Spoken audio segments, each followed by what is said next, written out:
So you're just there, Okay. next to the Comic Street Museum. We are working. La carte d'Angoulême et des informations clés pour se repérer dans la ville. Ce couple d'Espagnols a 2 jours, ils sont de passage.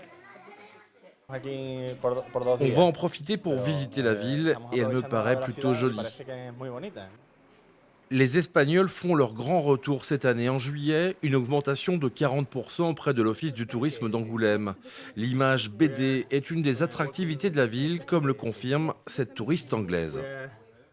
On était intéressés pour en savoir un peu plus sur ce que Angoulême pouvait offrir, car on avait lu des choses sympas dans les guides. On était ainsi intéressés par la découverte des murs peints, tous ces liens avec la BD et les dessins animés. Anglais et Belges sont aussi des visiteurs plus présents cette année, avec plus 19% par rapport au mois de juillet 2012, mais pas forcément pour les mêmes raisons. Nous venons en France pour la culture, la bonne nourriture et pour le soleil, mais pas spécifiquement ici à Angoulême pour une raison spécifique, non.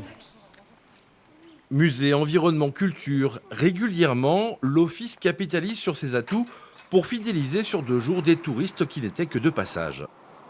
La qualité de notre patrimoine reste une valeur sûre. L'intérêt d'Angoulême, c'est que c'est une vraie ville, avec tous les intérêts d'une vraie ville à la campagne. C'est merveilleux à Angoulême, on est en ville, on a toutes les infrastructures et en 10 minutes, on est en pleine campagne. Ça, c'est une vraie richesse. Des étrangers en hausse, mais moins de Français cette année. Les Allemands sont également moins venus en juillet, moins 15% par rapport à l'an dernier.